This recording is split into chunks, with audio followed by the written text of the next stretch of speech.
Winners don't use drugs. Happy Saturday, everybody. Shifty, Yeah. Tommy, Chris, thanks for chilling and watching and having a discussion about Class of 1984 from 1982. We get debuting Michael J. Fox, but he don't got the J yet. He hasn't earned it. He got shanked. That's how he got the J. Yeah. Yeah, I talked about this on JJ's channel a couple of years ago. This is a movie I always like to go back and watch. It's a good revenge tale when you let it all unfold. Even that outlandish gauntlet he has to run at the end of the movie. Does anyone ever heard of this fucking show from back in the day called Riptide? I've heard of the surfer guys? I don't know if they were beach surfers. They were like lived on a houseboat. They were like crime solvers that lived on a houseboat or some shit. No? Doesn't sound familiar. I've heard of it. And the guy is familiar, but I never saw it. All right, that's the main guy, Mr. Norris. Perry King is the main guy. And fucking Roddy McDowell. There you go. Roddy McDowell. Another Roddy McDowell's gay? He's British. I didn't know. I just thought he was really, really British. That's what I'm willing to overlook this. All right, Roddy McDowell is the smart one, though, because he comes to school packing. This is a scummy fucking school in this movie. Yeah. Oh, yeah. You let this asshole, Peter Stegman, run the whole place like it's prison. Yeah. He's bullying Mr. Norris from like the minute he fucking sees him. Mr. Norris ignorantly tries to stop a student from sneaking in a blade. Yeah. And that's it for him. After that, oh wait, there we go. Gotta get the poster up. Yeah. Whoops. Well, that poster was kind of cool looking, actually. Makes him look like a serial killer. The poster is pretty cool. But I fucked up. I gotta bring it back up. Class of 1984 from 1982. So I guess they're supposed to be sophomores. Sophomores, so they're like 15? Yeah. Everyone in the school looks like they're fucking 30. Yeah. We got a 30-year-old, 14-year-old that's hired to stab Michael J. Fox. Yeah. Well, that one guy with the mustache looked like he was like 40. Well, yeah, the big fat guy looks like, dude, he's all surly. He looks like Bob Hoskins from Who Framed Roger Rabbit. He looked like Norm from fucking Cheers. Got a haircut. Yeah. Hi, Norm. But this guy, he's a bruiser, though. We see the fat guy over here. Yeah, he takes a piping. He's a bruiser. He could block fucking pipe shots. Like if you throw a fucking metal pipe at this dude, he could block it with his fucking wrists and not break his arms at all. Yeah. I just realized, so the fat guy and then the main guy and the chick, they all make sense. But the two in the background, like they don't look like the characters at all from the Well, look, this one almost looks like the fucking Matthew Lillard wannabe. Yeah, and then like look at the other one there with the glass. He never wore glasses. Yeah, he did. He did. He had sunglasses on. Oh, okay. He had sunglasses on before he banged the Kokor girl. Before he tried out the Kokor girl. Oh yeah, the Flapjacks girl. Yeah. Should think of Flintstones extra. Bam, bam! We got to see your pebbles. But Stegman is a piece of shit. The funny thing is, so I worked in this building. I was the janitor of this one building, and then later on I was the doorman. The bad guy of this movie lived in the building. Timothy Van Patten. Let me see. Which he's related to Dick Van Patten? I believe so. 8 is enough. Yeah, all right. He also directed a couple episodes of The Sopranos. But, all right, his half brother is Dick Van Patten. Okay. Oh. All right, he supposedly he was on the show called The White Shadow. Ah. Yes. That doesn't sound right. He's about a basketball coach, I think. Yeah, it was a high school basketball team, right? Uh-huh. Yeah, they air repeats of that when FX first became a network in 1996. All right. Well, he's the main bad guy of this movie, and he's a piece of shit. He's seeing Highland in class, right in the face. Him and his fucking friends are beating the shit out of other drug dealers in the school.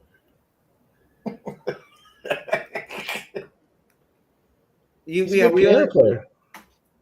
only get that one part with their rival, the black kids in the school. We only get that one part. Yeah, the crack dealer that we're supposed to feel bad for.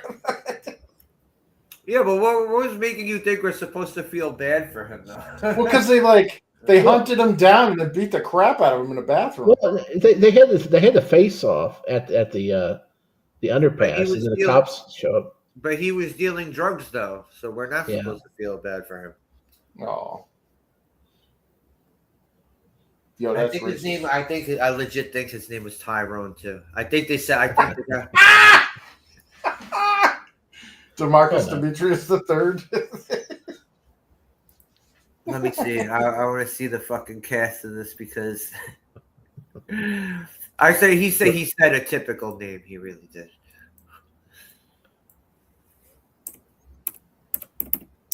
It's like, don't ever fuck with my man Tyrone or some shit like that. He had a fucking weird accent, that guy. Yeah. No, wrong thing. Okay, IMDb would have all the fucking cast. So this was made by Mark Lester, who did Commando. What? M. Lester, brother. Firestarter. Showdown in Little Tokyo. He only did 4 movies. Oh gosh. He did Commando. Oh no, okay. No, he did it. He did more than 4 movies. Yep, he did Commando, Firestarter, Showdown in Little Tokyo. Man, I wish this movie had the steel drum soundtrack of Commando. The bling bling bling bling bling bling bling.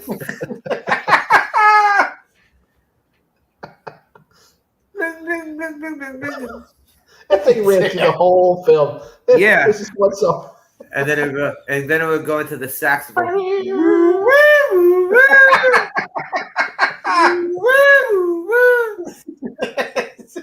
Dude, I can't even funkify that one.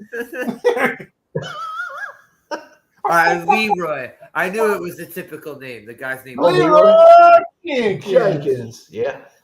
All right. We also get an example of how terrible parenting can cause a fucking child to become a You mean fatherlessness? A complete fucking tyrant with this asshole's stupid ass mother. For single mom, broken home. Fucking dumb bitch. Hey, listen. Brilliant son. Yes. Well, I mean, she at least raised a musical genius there. He was great on the piano. Yeah, that was so. Why did they add that story element? To show you that he actually was, I guess he would be like misunderstood youth. Yeah, but they didn't like there was no redemption to that. Like I thought it would be like, okay, like the teacher's going to get through to him or whatever. What, do you think he was going to clean up and learn how to play like what was the point of showing a piano shit if like he could speak German, he could play the piano, and it was like, wow, this guy's like really smart. And then they just never did anything with it. In fact, the dude offed himself. Okay. Like at the end. Maybe, it was like, all right, so I'm looking at this. It says Timothy Van Patten wrote that thing that he plays. So maybe it was just him wanting to fucking show off that he could play the piano. Yeah, that's probably exactly what it was. It was like, this isn't going to help the story any, but I don't care. I'm good at piano, so I'm going to put piano.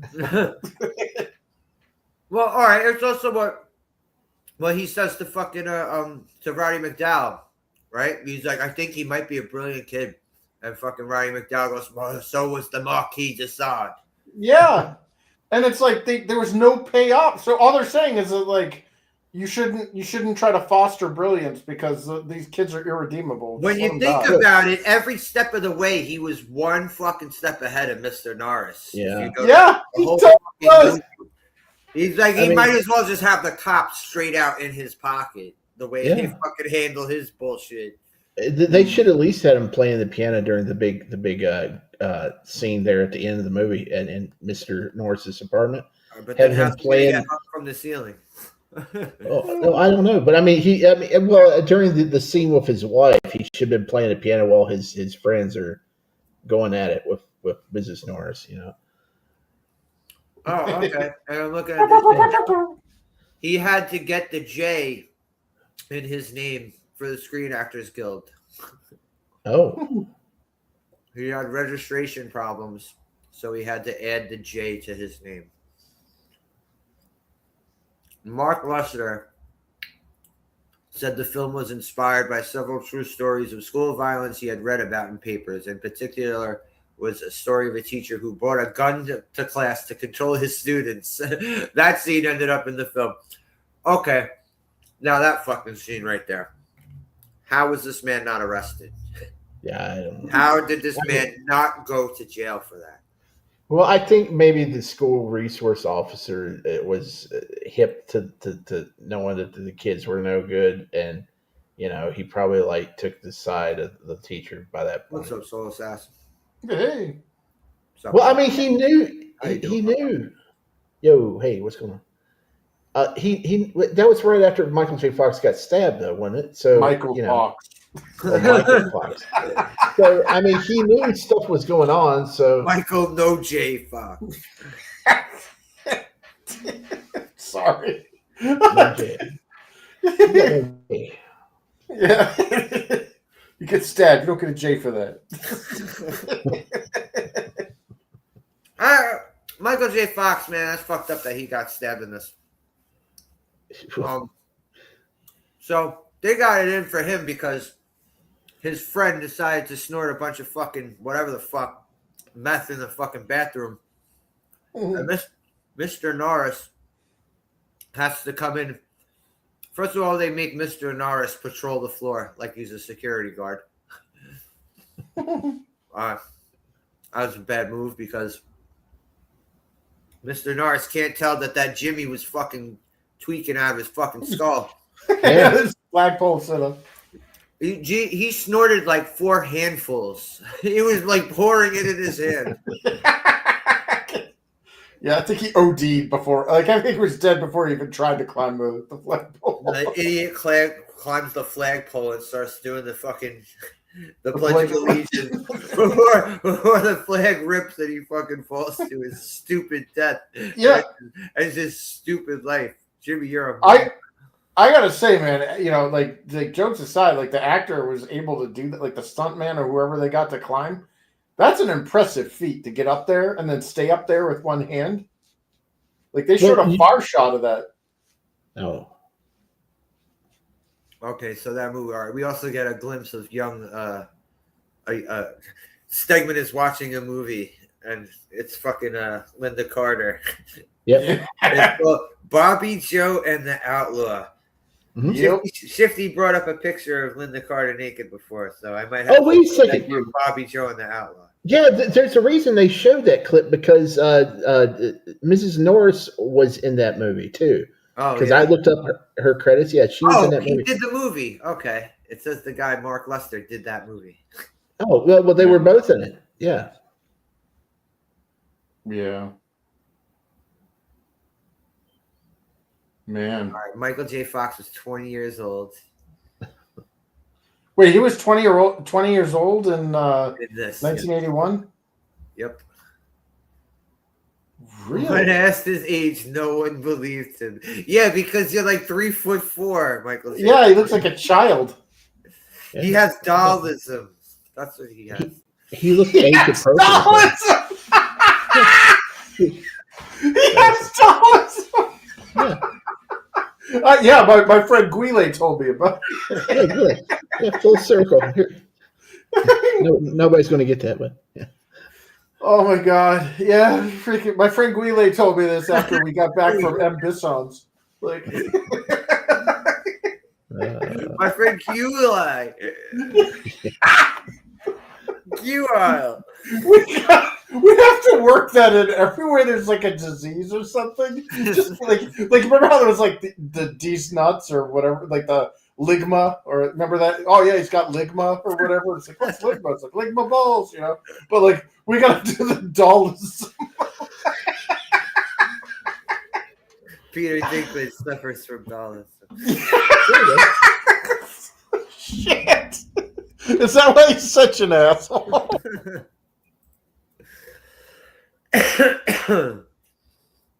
Oh my god. A couple of years ago, I did the sequel to this. I don't understand how the fuck it's a sequel to this, because it's like nothing to do other than the fact that there's gangs and a school involved. Yeah. Like night and day fucking movie. It's Pam Grier. Yeah. Yeah. And who was the other guy? There was the old man who was like the bad guy, and I think he might have been like, was he in a Halloween movie? Possibly. I can't remember. But yeah, all right. Class of 1999 is by the same fucking guy, Mark Lester. Years later, this shit looked like it was like straight to VHS. Yeah, the cable was how I found out. I was at my aunt and uncle's house, and they had cable. We didn't. So when I was over there for the summer, I would watch a lot of fucking movies that night. And I came across it. I was like, "What the fuck is this? like Terminators as teachers?" I mean, I liked it. I liked the movie and all. It was just like a crazy concept compared to this. This is like actual real world stuff. Like how there's no fantasy involved. How we were saying in the beginning, they have that paragraph saying that this is based off a bunch of true stories. It says like they'll gives the number for the violence against teachers and other students in all the schools. So this was supposed to be like a movie with a message, but they really overdid it with the trashiness. This movie, if that was the route they were going for, like the girl getting butt ass naked showing her bush is one thing. The fucking poor wife getting the fucking the death wish treatment at the end of the movie. The teacher not getting arrested. I wonder if that's part of a true story. The teacher pulled the gun on the class, because they said that the teacher pulling the gun was a true story, but it didn't say whether he got house arrest or a slap on the wrist like fucking this guy does. Like they were just gonna let him go home. They legit, they're like, let him go home. Yeah. Yeah, like, wait, what? Like he had a gun pressed to a girl's throat. Yeah, that's okay. Just, he had a bad day. Let him go. Yeah, that was awesome, though. Yeah. That those motherfuckers deserve. Well, not all the other critics. Not all the other the students. All right, because I saw it says critic Roger Ebert said it was the best film he saw at the Cannes Film Festival in 1982. Roger Ebert liked this movie. Yeah, he liked it. Well, Roger Ebert did a trashy movie himself back in the Valley of the 70s. Dolls. Yeah, I know, but he shit on so many other movies. Yeah, but he actually likes trashy stuff from time to time. Yeah. Good old Raj. Okay, come on. I grew up with Siskel and Ebert. I would get up every Sunday morning. I mean, I watched them too, but I always thought they were both fucking douchebags. Siskel was. Wasn't Siskel the one that hated everything, and Ebert was the one that liked everything? Yes, Siskel was a dick. I'm sorry, he was. Remember when they made claymation dinosaur versions of them? Yeah. No. Yeah. Ebert was a blue Triceratops, and Siskel was an orange T-Rex. No, I don't remember. Yeah, they made fun of him. They're like, Everything is just awful. I like it. Okay, this is something I keep forgetting about. So, all right, there is no class of anything else, but there is a fucking class of 1999 Part 2. What? The Substitute. Why wouldn't they just do another? Why wouldn't they just do another year? Why would it be class of 1999 Part 2? Because it's still in the same year. Like, but why? How do they clean up after the robots? Like, that's what I'm wondering. They blow up the fucking school at the end of the movie. Does the movie take place in a crater? Well, maybe Y2K, the Y2K bug, maybe that was part of the plot. Was the Y2K bug talked about in 1994? Because that's when the movie came out. Oh, no. That's a big gap now. All right. Timothy Van Patten plays a racist neo-Nazi punk leader in the film. Before this film, he played a lead character on the sports drama TV series The White Shadow, where he played one of the only white players on the basketball team, and all his friends were predominantly African-American and some Hispanic. Yeah, he had some spicy language for the black fellas in this movie. He wasn't afraid of dropping some N-bombs. Yeah, he said, "We're the only N-words that sell shit in this school." Yeah. But he's over the top and all. But I kind of thought he was a good scumbag in this. Oh, the actor was great, dude. Like, honestly, like I got no complaints with the main villain actor.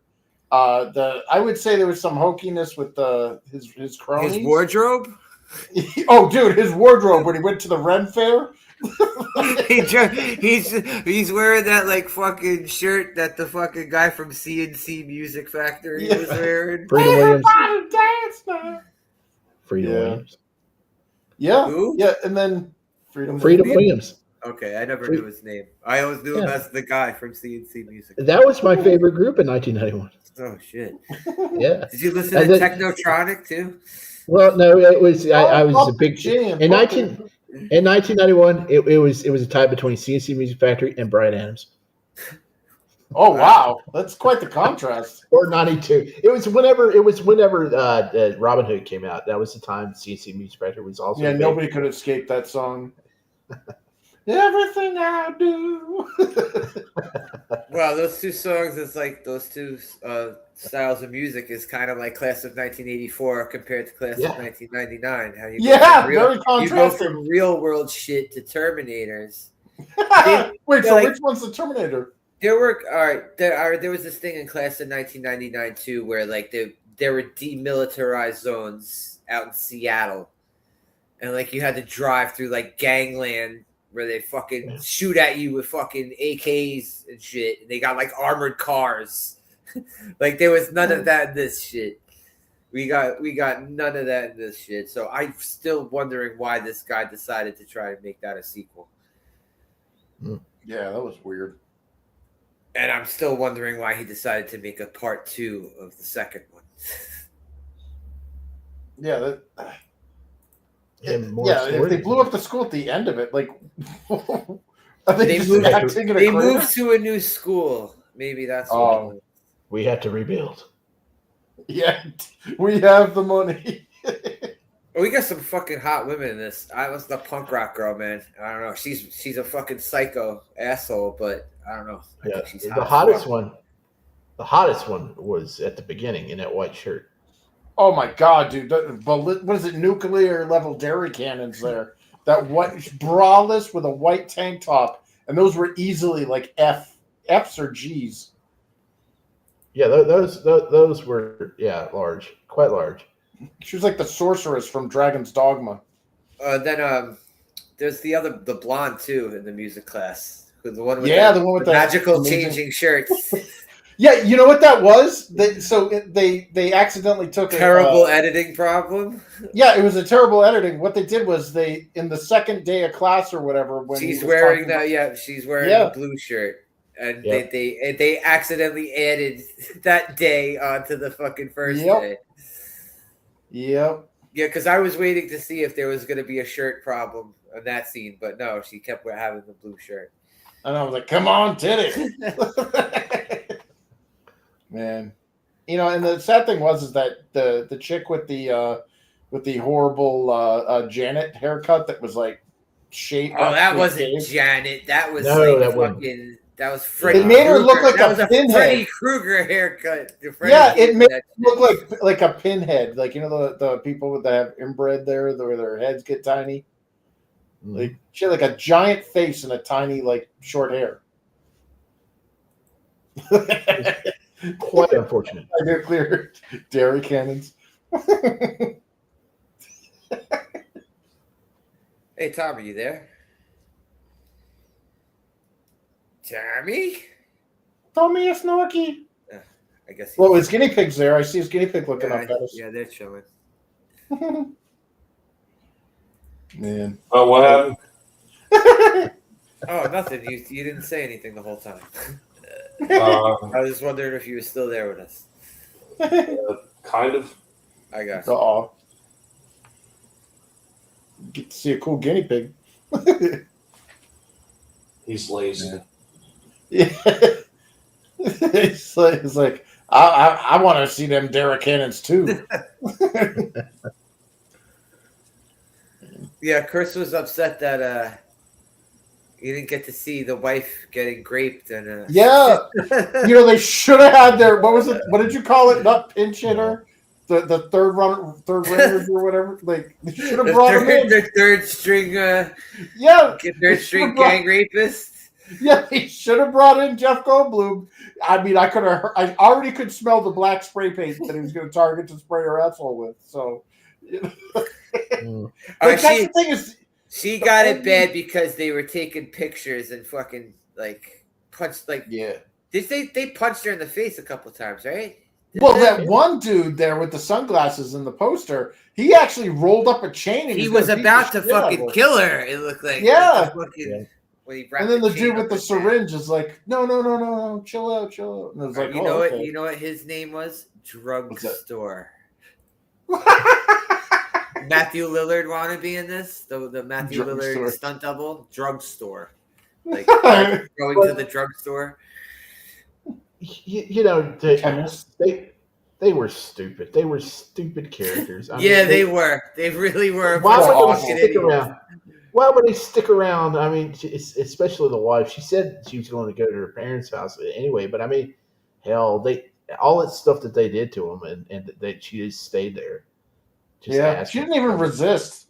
The whole time they were like freaking pounded. Dude, we gotta talk about the fact that our knockoff Timu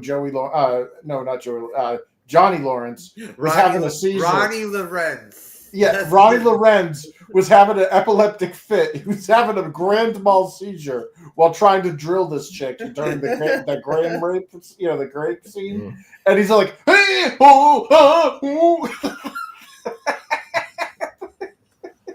like he didn't look like he was having a good time.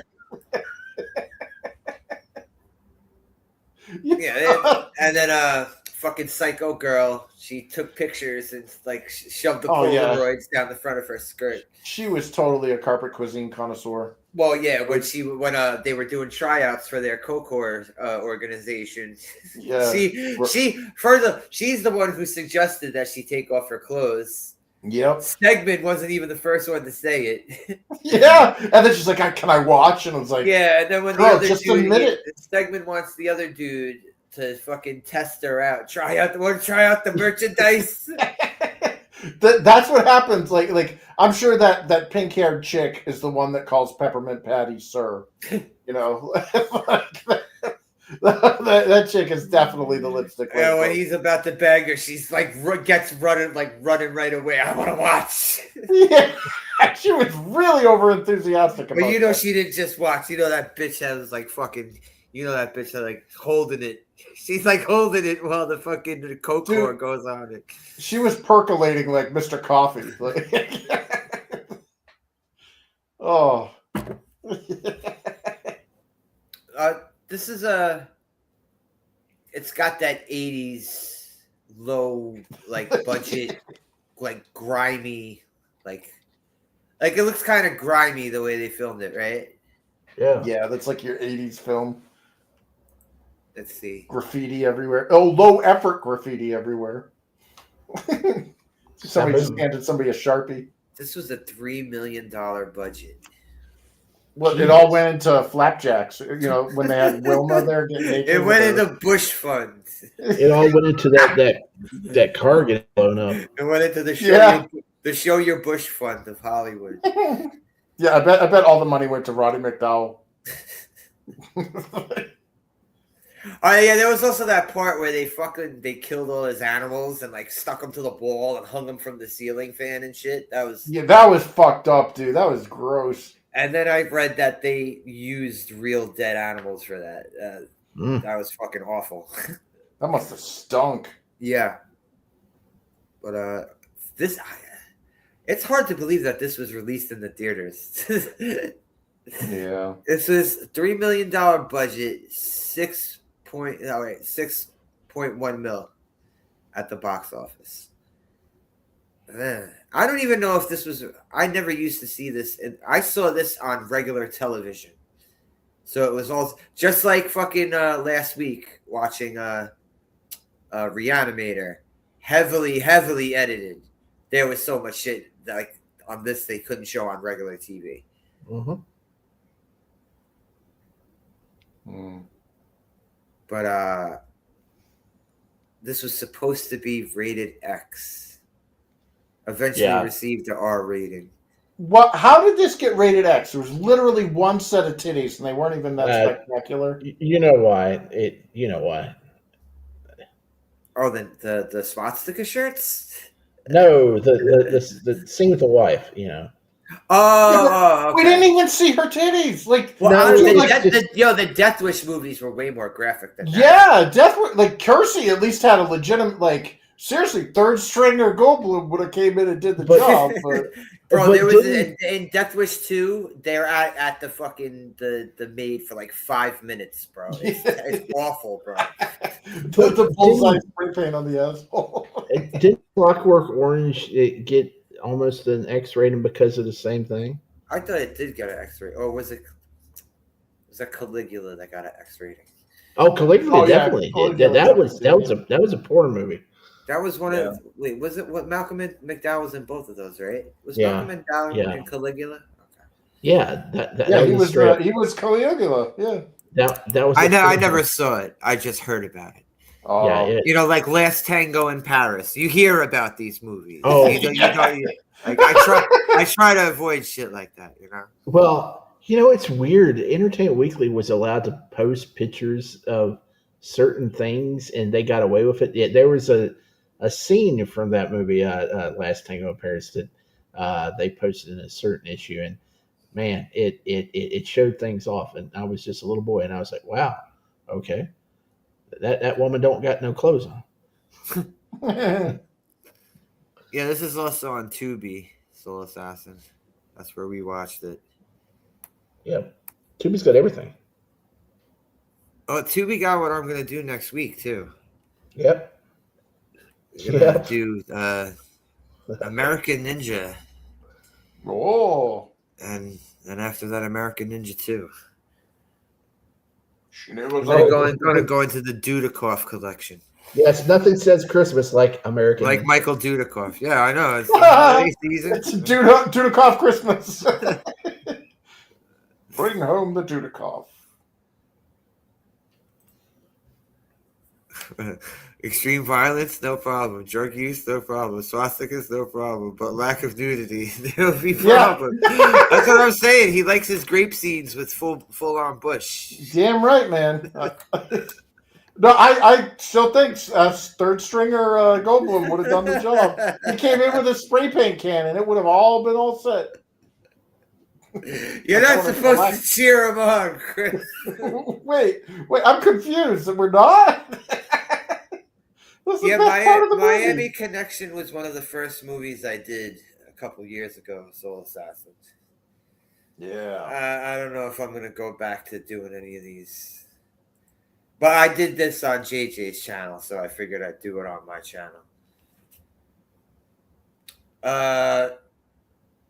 So the end, what they make him do when they run the gauntlet into school after gang raping his wife and showing him the fucking Polaroid, he abandons his post at the fucking as the conductor of his music class. And then it's like turns into like River City Ransom. If anyone ever played River City Ransom, yes, where you got to go from floor to floor of the high school at the last level of the game. He has to do that. He wasn't buying power-ups and stuff, though, unfortunately. But so this is where you see how stupid the fucking gang is, because they knock him out, then they let him regain consciousness. Then he goes up one more floor, then they knock him out again, and then he regains consciousness. They do this all the way up to the fucking top floor. Wait, and yes, it is the tippy top floor. If they're going up floors, how is the mechanics class up? How is it like the highest one? No, how was the garage that they were with the cars? Garage? Because they didn't think about it. Sorry, the garage or whatever. Okay. You guys are equating Brits with homos. You can say it every way but normal. What do you mean? Okay, normal, dude. Okay, let's see. I gotta go with the New York way of saying it. It's a garage. Garage. Not garage. Not garage. Garage. Yeah, it's a garage. It's a garage. Like it's like you're saying grunge, but not quite. Grunge. Hey, it takes a lot of effort to fake this accent.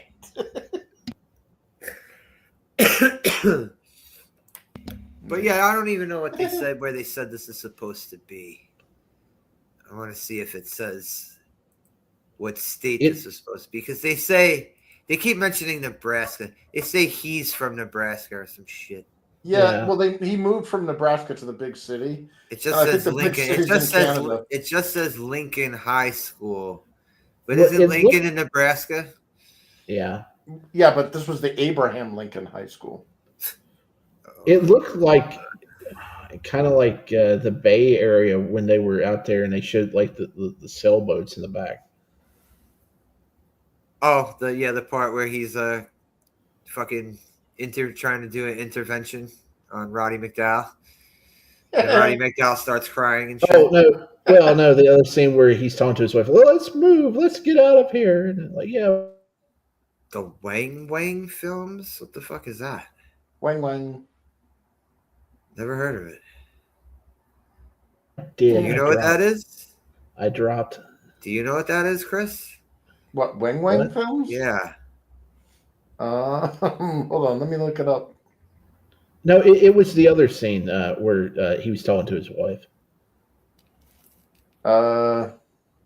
Agent 000. After his funeral, after Roddy McDowell's funeral. Okay. You remember the little Indian midget that was like a James Bond where he uses like the umbrella? He jumps off a building with an umbrella that acts like a parachute and shit. He's got the Joey Lawrence penis haircut, and he's just like 2 foot tall Indian. Okay, not Tattoo. No, it's not. It's not Hervé Villachet. It's this little Indian guy. Wang Wang. Notable films include James Bond style parodies, Agent 00, and For Your Height Only. And The Impossible Kid. For Your Height Only. I remember Wang Wang. Never fucking heard of him. Okay. If you like Robert Kopp and you got a laugh out of Robert Kopp, when you see the trailers for Wang Wang, dude, you better prepare yourself. Well, I did see that fucking, what was it? Like Polynesian RoboCop, whatever the fuck it was. No, this is a whole where other you level. could see, you saw the giant space between his armor and his real fucking body. Yeah, it's all cardboard and shit.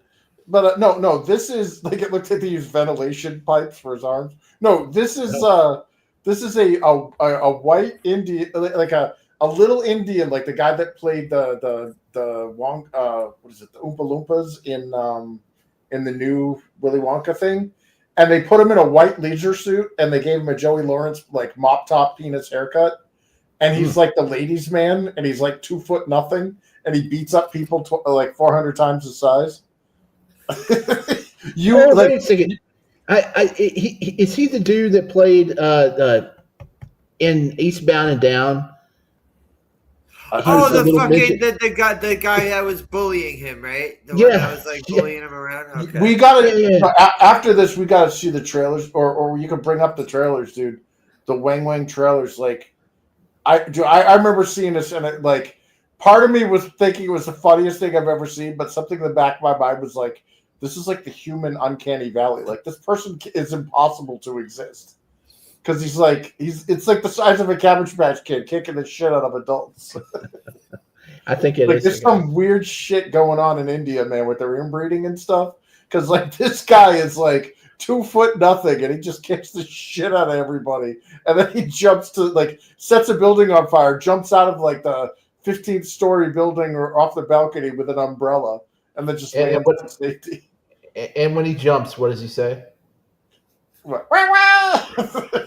No, he has a catchphrase when he jumps in the air. No, Chris usually does the sound when we talk about guys. The midget. Yeah, no. And the funny thing is where they're doing the special effect of like, the little doll on the umbrella. You see it like getting the shit beat out of it because the umbrella didn't fall right, so it's like banging against the building and shit. And then he does a quick cut, and he's like totally fine. Yeah, this movie could have used the midget. They should have had a midget in their gang. A midget drug dealer. No, the midget should have been like the guy that was in the same building as you. Like that dude should have been like it should have been Wang Wang. Especially when it's happening. Stegman should have been a midget. Yeah, they should. That part when it was happening, the grand mal seizure on Norris' wife or whatever. Like, hey, they should have just had Gary Coleman. What you talking about with us? No, it should have been. It should have been Sam from Different Strokes, not Arnold. Oh wait, Danny Cooksey, Mr. D. Yeah, thanks, Mr. D. I went the band. Cooksey would have been real young then. He would. Yeah, well, the whole reason, they brought him in because Arnold was getting old and. Yeah, I know they needed a Q factor that Arnold lost at that point. Yep. That's what they needed. The cutesy kid factor that Arnold was like, fucking, no, you're 18, bro. You can't. You can't keep doing this, Arnold. You're 18 now. You're Bobby Brady. You're starting to get facial hair. We need. All right, thanks for dropping in, Tommy. Yeah, man. You have a good night, man. I'm not going to go much longer with this one anyway. I want to talk about the gauntlet he runs at the end. We do get some satisfying kills in this. Yeah. You're waiting to see these motherfuckers get their arm chopped off by a fucking a wood shop saw and fucking and crushed by a car in a garage. Yeah. Go garage, my bad, bro. Garage. But I don't know why that worked so hard for me to. Yeah. I like that was a 2-for kill. Yeah. The fucking car shit. Yeah, well, it just shows you that women are that dangerous. First of all, why is she like whipping the car around in that fucking room in the high slick? That's like a park. She did like a parking lot turn, kind of. Yeah. But that was awesome. She fucking crushes fat dude, and then fucking crushes herself with the car above her. That was awesome. And then we get Stegman getting punched in the fucking face. And falling through the fucking skylight. He tries to do the fucking, I know you're a better man than me, Mr. Norris type shit.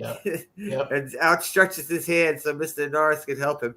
Swings at him with the fucking switchblade with the other hand. Yeah. And then Mr. Norris finally realized there's no getting through to these kids. And he punches that motherfucker in the face and hangs him in front of the whole fucking school. Like, and nobody saw it.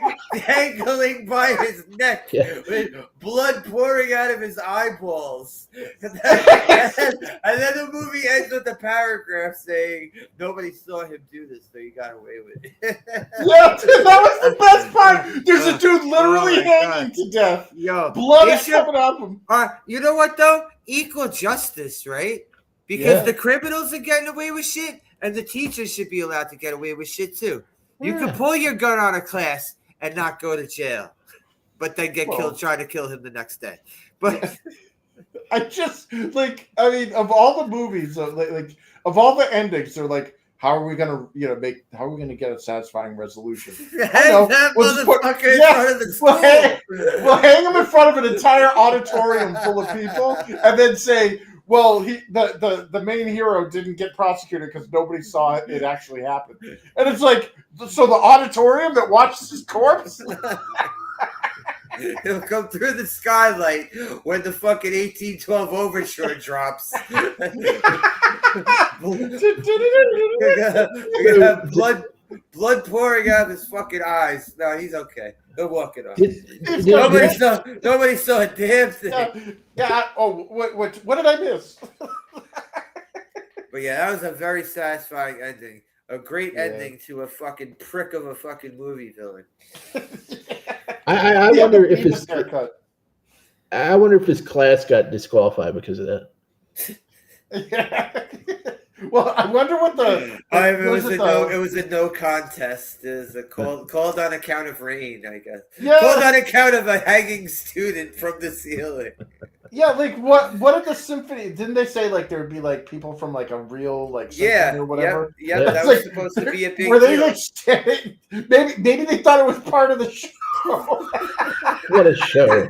They sure got some imagination. They're like, wait, you didn't let us get on your symphony after we hanged one of our. It's not just music; it's performative art. When somebody lost their life for this, you better give those kids the part.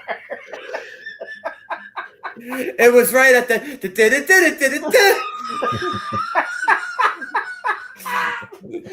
got it all set up to like, Jimmy, are you ready to do this? Yeah, you're going to sacrifice yourself so that we get this part, right? Yeah. Okay, let's go. Like, what do you think, symphony directors? Is it okay? Is this good? Is this good? This dead kid just taking that. Wow. I'm just glad he got his. That's all that counts. The villain got theirs. Yeah, well, Jimmy Sackley took one for the team. Like that would make the best fucking like we gotta. Yeah, Jimmy walked so Stegman could run. Yeah, there's just a dead pinata there. Imagine the sequel. Stegman pinata. That's what they gotta do, dude. Is make Stegman pinatas, You beat it in bags of cocaine come flying out of it. This stuff's so good you can climb a flagpole with it. Oh shit! But yeah, this is a movie I always like to go back and watch every couple of years. I give this an 8 because it has rewatchability for me. What do you say, Shifty? Yeah, probably an 8. I think it was a little bit cheesy, but yeah. Oh, absolutely. Absolutely. Yeah, this was extra sharp. Schlock cheese factor. I think it. I don't know. If I was that dude, I would have went after them kids way before then, or got. Yeah, I know, but then the movie would have only been like fucking 30 minutes long, though. Yeah, I mean, I swear that cop kept getting the memo that they had to stretch the movie out because every time that cop says something, it's just the most useless garbage over and over. This movie walked so like the movies like the Principal and the Substitute to Run.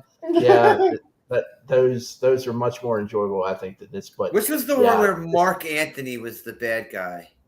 Was that little guy? That was the Substitute, right? That was wasn't it the sequel to the Substitute?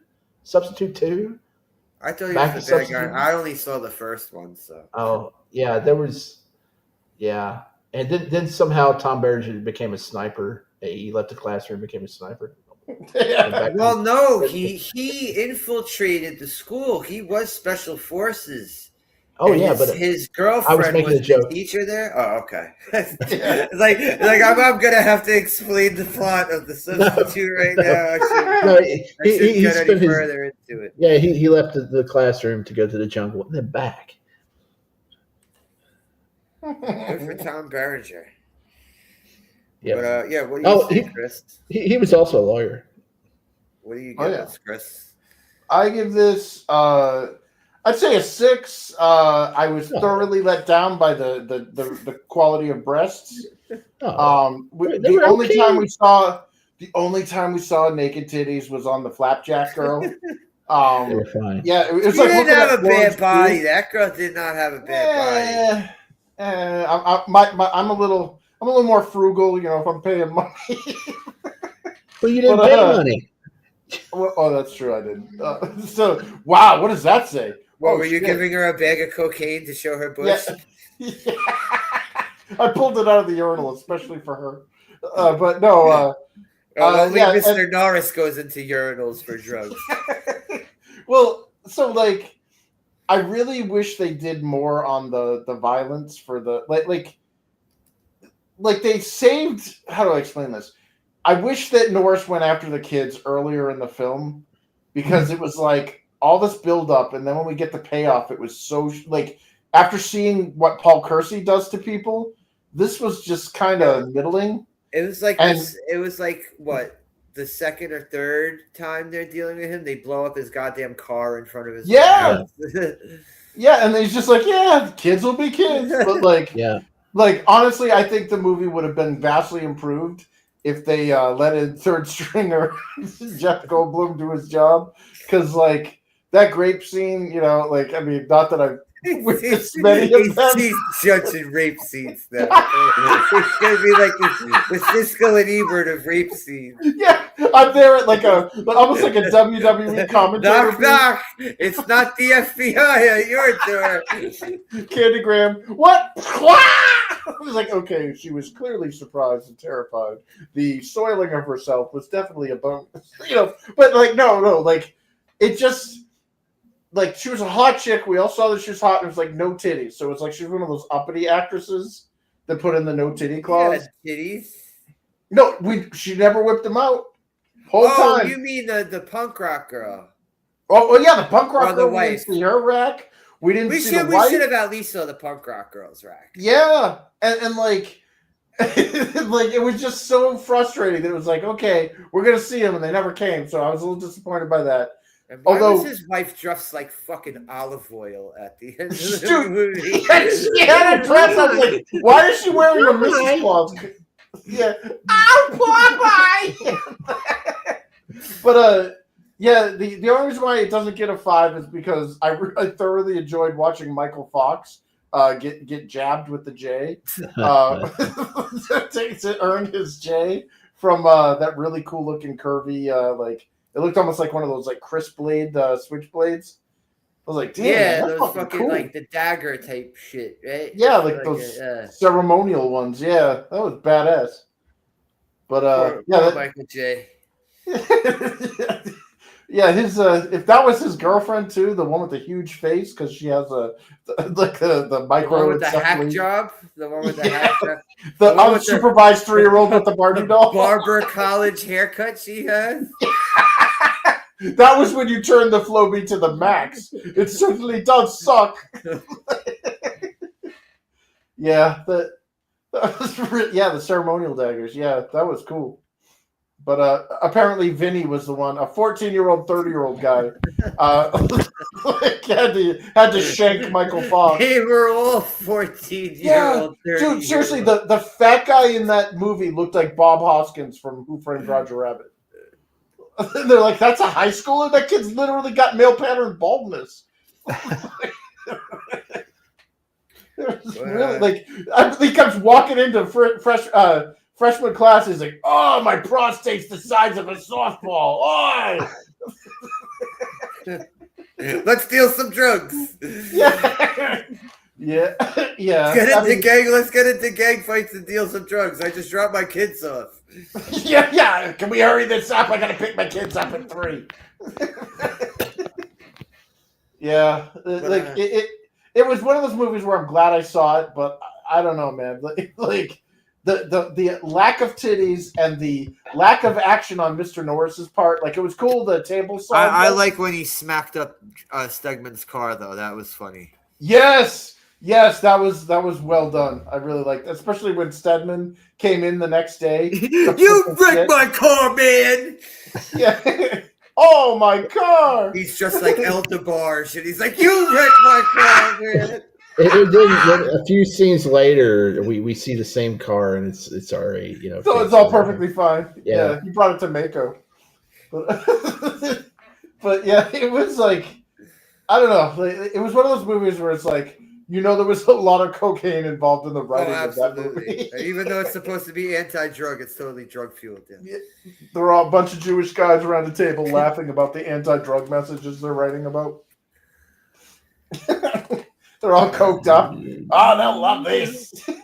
Thanks for chilling, guys. And, yeah, man. Thanks for doing it. Like I said, next week gonna start.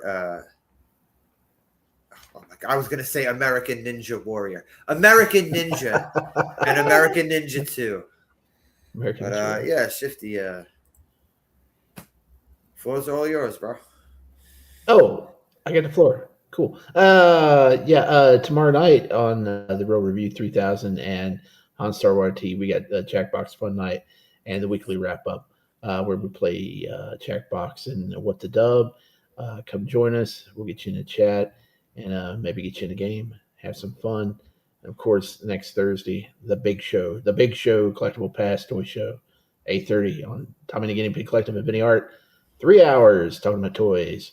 And thank you, Tommy, for chilling before. And Vinny was chilling with us watching the movie, but he couldn't stay for the stream. And thanks him for chilling. And thank you, Shifty. No problem. And thank you, Chris. Yeah, man. Thanks for having me. I had a blast. Obviously, I had some of the best laughs. Put me in, Coach, said Jeff Goldblum. He's all shaking his can like. The Billy Corgan looking guy is standing behind him. Yeah, despite no. Yeah. What was it? It was him, Billy Corgan, and Horseshack, right? I think that was the triangle of terror. Horseshack. Hi, is it my turn yet, Mr. Corner? Oh yeah. Like they were just been like, oh shit, Stedman's having a seizure. We gotta pull him out and put him. Stegman should have a contest with Tommy Wiseau to see who does that motion more fucking awkward. Dude, it should be like an iPhone game called like Belly Button Poker.